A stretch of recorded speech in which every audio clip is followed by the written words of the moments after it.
और फाल्गुन की शिवरात्रि, ये दोनों शिवरात्रि भव्यता के रूप में मनाई जाती है। भव्यता।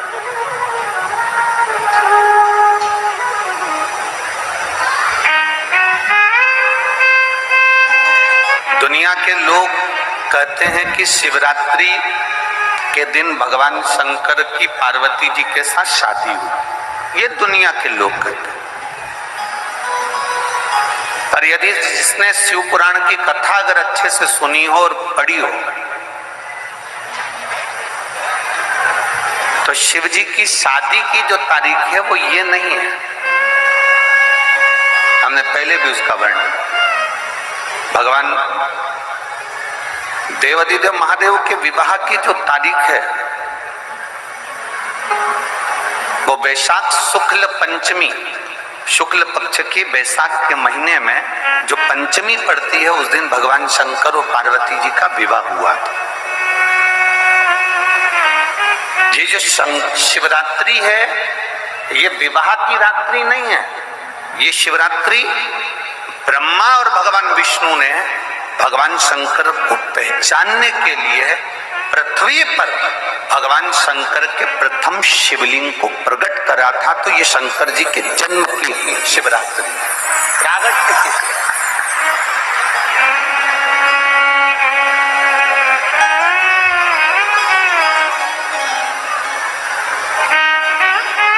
ये शिव जी के प्रागट्य की शिवरात्रि।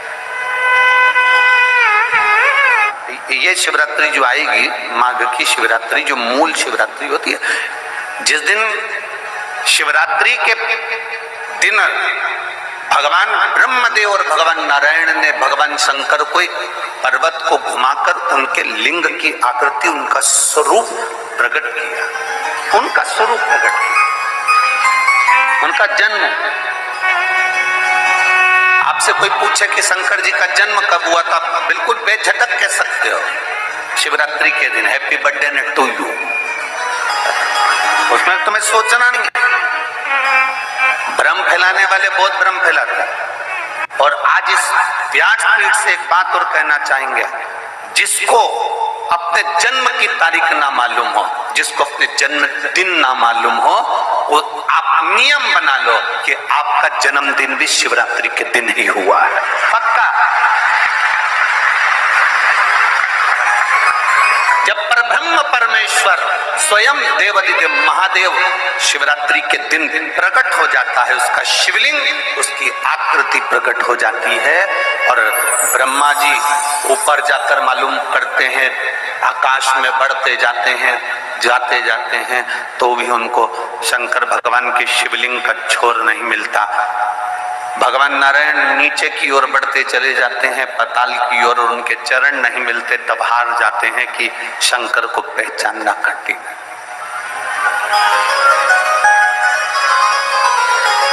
शिव को पहचानना, शिव को जानना कठिन है,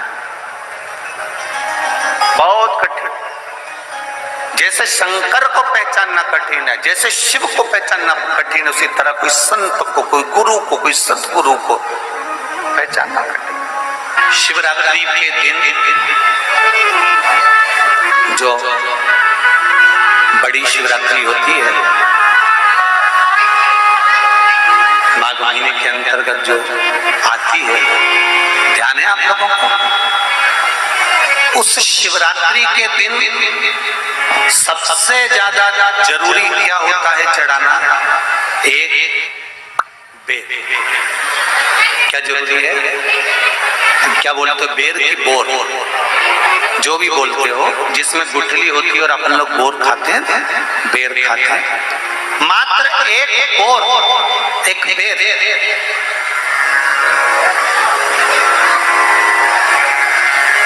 महाशिवरात्रि के दिन समर्पित किया जाता है। क्यों करते हैं? कि घर में जितने सदस्य रह रहे हैं उतने सदस्य को जिंदगी में कभी कोई ऐसी बीमारी ना हो और हमारे घर में रहने वाले सदस्य की अकाल मौत ना हो, उसके लिए मात्र एक बेलपत्र की जगह एक बेर भी समर्पित कर देते हैं तो अकाल मृत्यु टल जाती है, अकाल मौत टल जाती है।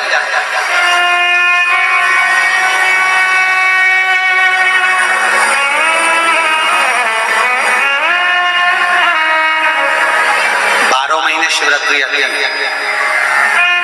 जिसको 12 मासिक शिवरात्रि कहते हैं।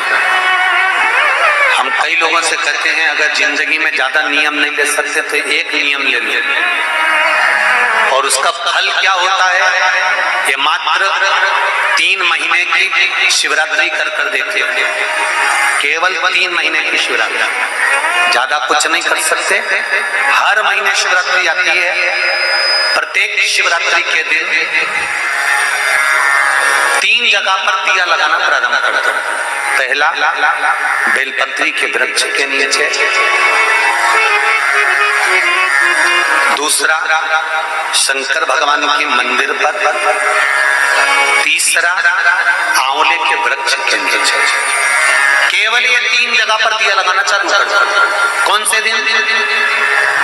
हर महीने की जो शिवरात्रि आती है, मासिक शिवरात्रि जो आती है, आप 12 महीने का नियम बनाओ कि मैं 12 महीने की शिवरात्रि का व्रत करूं ना करूं। मैं शंकर के मंदिर में 12 महीने जो शिवरात्रि आती है उस शिवरात्रि का नियम लेती हूं कि शिवरात्रि के दिन में दिया लगाने 3 जगह पर जाऊंगी। पहला, बोलते जाओ जम के, बेलपत्री के नीचे। दूसरा, शंकर भगवान के मंदिर में या शिव मंदिर की चौखट पर। तीसरा, आंवले के वृक्ष के नीचे।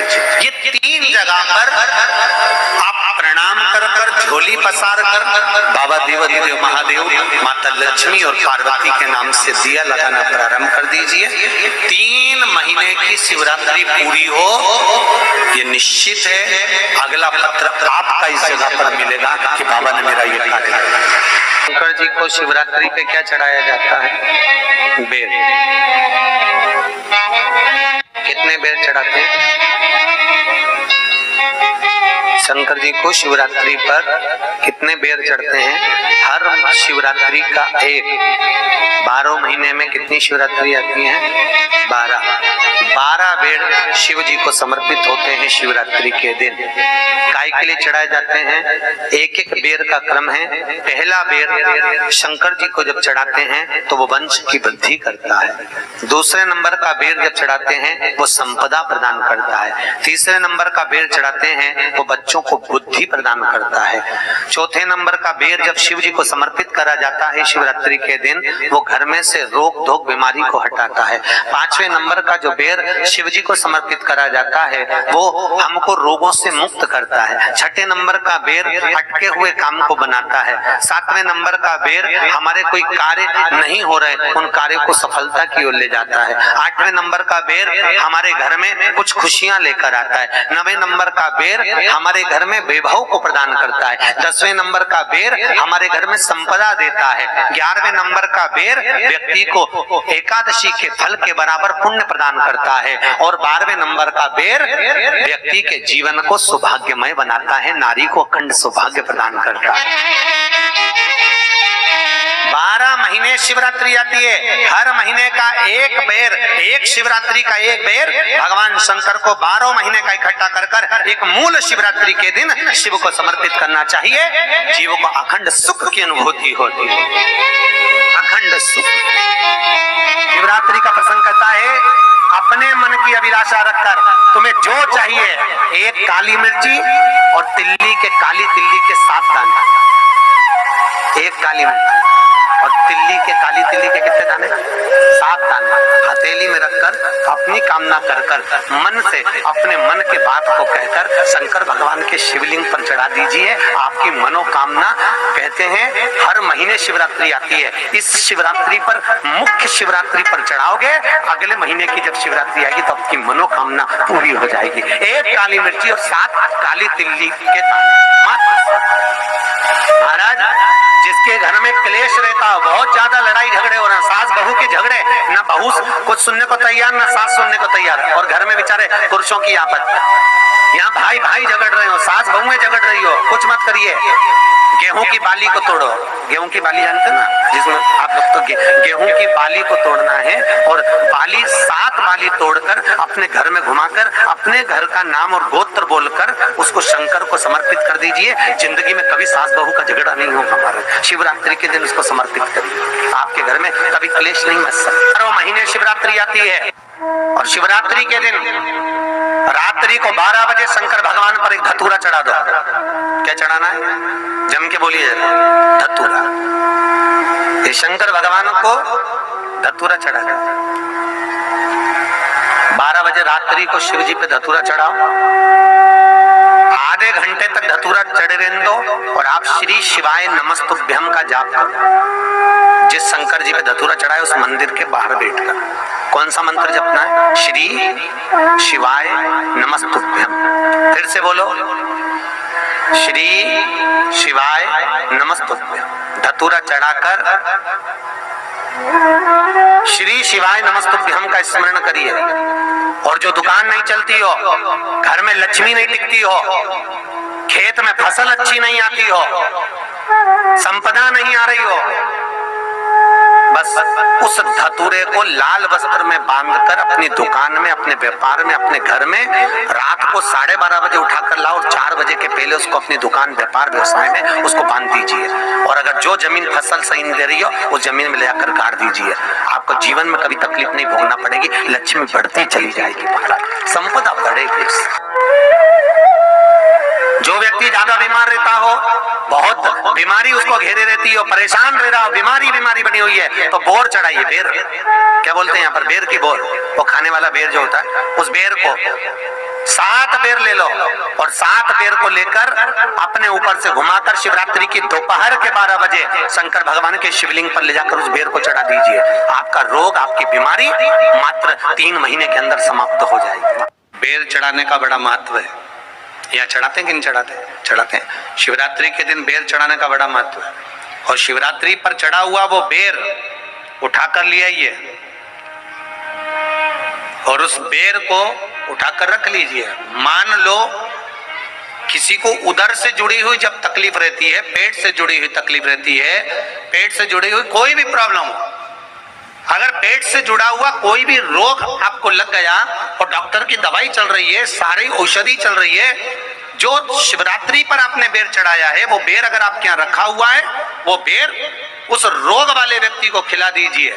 आधे घंटे के अंदर पेट का दर्द, पेट की तकलीफ, पेट का कैसा भी रोग होगा एकदम आराम लग जाएगा। उस बेर में इतना दम, इतना प्रबलता आ जाती है शंकर को जो शिवरात्रि के दिन बेर चढ़ाया जाता है।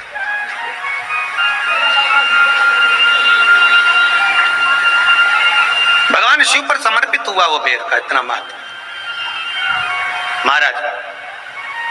और जो देवता को उठाने के लिए बोर समर्पित करा जाता है, बेर भाजी आंवला उठो देव सांवरा, उसको शंकर जी का भाव है, क्योंकि शिव जी का दर्शन भगवान नारायण उठते से ही करना चाहते हैं। सबसे पहले नेत्र खुले और मेरा शिव का दर्शन हुआ। बेर का भाव ही शिव का दर्शन का भाव।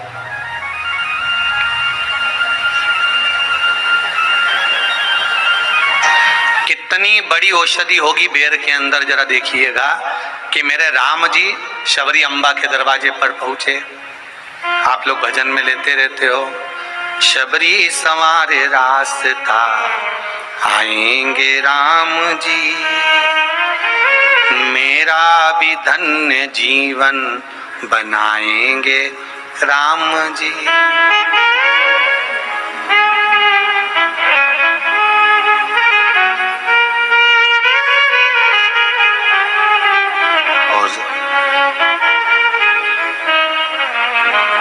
बागों से चुन चुन के वो लेकर आई बेर की टोकरी। खट्टे हो चाहे मीठे हो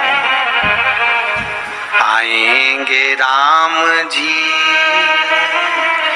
मेरा भी धन्य जीवन बनाएंगे राम जी। शबरी ने राम जी को बेर दिए, राम जी ने बेर खाया, प्रेम से खाया। याद आया पीछे लक्ष्मण खड़ा है, राम जी ने लक्ष्मण को बेर दिए, ले लक्ष्मण ये बेर खा ले। लक्ष्मण जी ने बेर लिए, लक्ष्मण जी ने बेर को देखा तो वो शबरी अम्बा अपने मुंह से झूठा करके दे रही है। लक्ष्मण जी ने बेर लिया, पास में रख लिया, फिर लिया, फिर रख लिया। सबरी जी राम जी को बेर दे, राम जी लक्ष्मण जी को बेर दे, लक्ष्मण जी वो बेर लेके पीछे फेंकते जाए, उठाए फेंका, उठाया फेंका, उठाया फेंका। अब कोई लक्ष्मण साधारण है? जब भगवान राम विष्णु हैं, लक्ष्मण शेषनाग हैं, शेषनाग अगर कोई चीज फेंकेगा तो क्या पास में फेंकेगी? उठाया फेंका, कोसों दूर जाकर गिरा। और वो बेर कब काम आया? जब लक्ष्मण जी को शक्ति लगी, बाण लगा, लक्ष्मण जी मूर्छा होकर जमीन पर पड़े, सुषेण वेद को बुलाया और वेद से बुलाकर पूछा कि लक्ष्मण कैसे उठेगा? तो कहा संजीवनी लेकर आओ। संजीवनी लेने के लिए भेजा। तब संजीवनी लेने के लिए जब श्री हनुमान जी महाराज गए, संजीवनी बूटी जब लेकर आए और लक्ष्मण जी को जो दी, तब राम जी पहचान गए ये संजीवनी कोई दूसरी नहीं है। लक्ष्मण जी को जो बेर खाने को दिया था वो बेर फेंक दिया था, उसी बेर की पत्ती है जिसको निचोड़ निचोड़ कर लक्ष्मण जी को खिलाना पड़ी है। तो राम जी रोते रोते बोले पहले ही खा लेता तो खाना नहीं पड़ती। लगे तो खाया ही।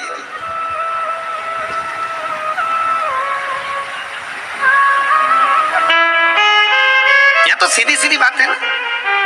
कहा पोलियो की दवाई जन्म लिए बच्चे से लेकर 5 वर्ष तक के बच्चे को पोलियो की दवाई पिलाई जाएगी। पोलियो की दवाई पियो तो हाथ पैर से विकलांग नहीं होगे।